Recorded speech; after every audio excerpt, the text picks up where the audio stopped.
च्या सुरुवातीला एक महत्त्वाची बातमी पाहूयात। बाबा सिद्दीकी हत्या प्रकरण मुंबई पोलिसांना फटकारल्यानंतर विशेष मकोका न्यायालयानं अनमोल बिश्नोई विरोधात प्रोडक्शन वॉरंट जारी करण्यात केलेला आहे। बाबा सिद्दीकी हत्या प्रकरणात अनमोल बिश्नोईला अटक करून त्याची कोठडीत चौकशी करता यावी यासाठी प्रोडक्शन वॉरंट भारतात उपलब्ध असूनही त्याची कोठडी मिळवण्यात अपयशी ठरल्याबद्दल मुंबई पोलिसांना जाब विचारल्यानंतर न्यायालयाची ही कारवाई आहे।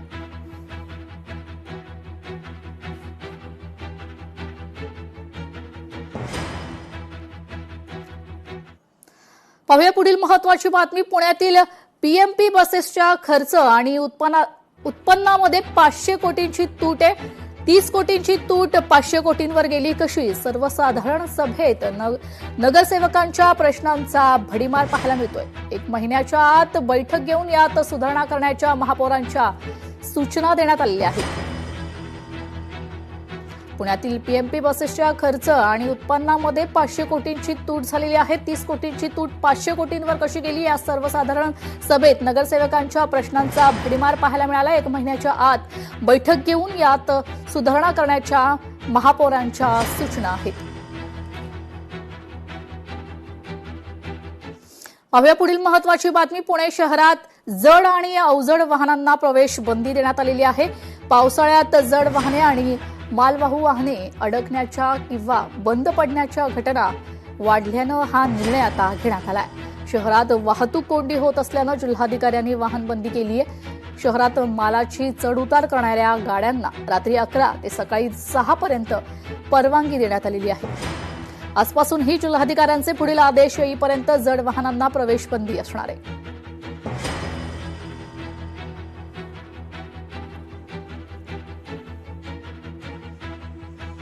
भंडाऱ्यात महाराष्ट्र राज्य ग्रामीण जीवनोन्नती अभियानात निवेदनाशिवाय लाखोंचा खर्च करण्यात आलेला आहे।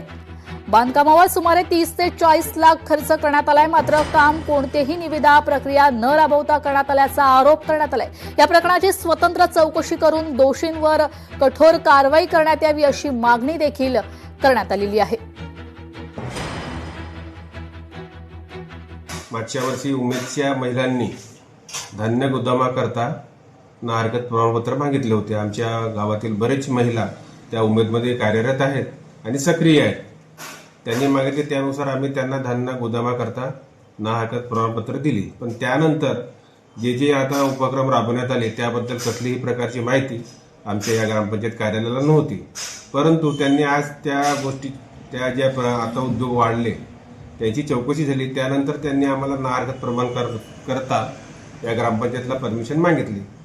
सध्या ते आम्ही आता मासिक मीटिंगमध्ये ठेवणार आहोत। नियमबाह्य काम म्हणजे शेळीपालन शेड, मशरूम शेड, धान्य गोडाऊन, फीड मिल आणि इतर गोडाऊन असे विविध बांधकामासाठी नियमबाह्य पद्धतीने यांनी काम केलेलं आहे।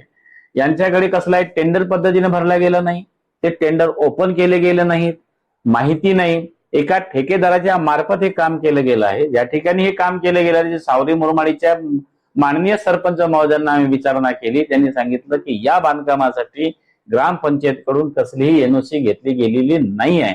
जर बांधकामाची एनओसी घेतलीच गेली नसेल तर तो बांधकाम कशासाठी केला गेला हा खरा प्रश्न आहे। बातमी आहे कोल्हापुरातून। कोल्हापुरातील अंबाबाई मंदिर परिसरातील 1200 वर्षापूर्वीच्या कारंजाच्या ढाच्याचे दगड रातोरात हलवलेत।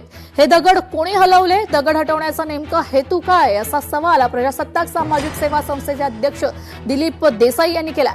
देवस्थान समितीचे अध्यक्ष आणि सचिव यांनी तात्काळ याबाबत स्पष्टीकरण देण्याची मागणी देखील केलेली आहे।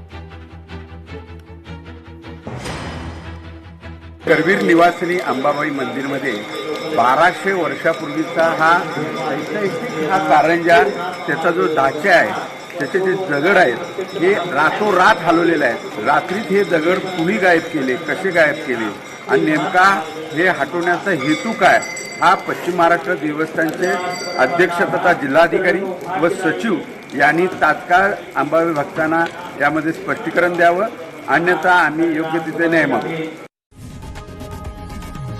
लोकशाही मराठी ऐका, पहा, जागरूक रहा।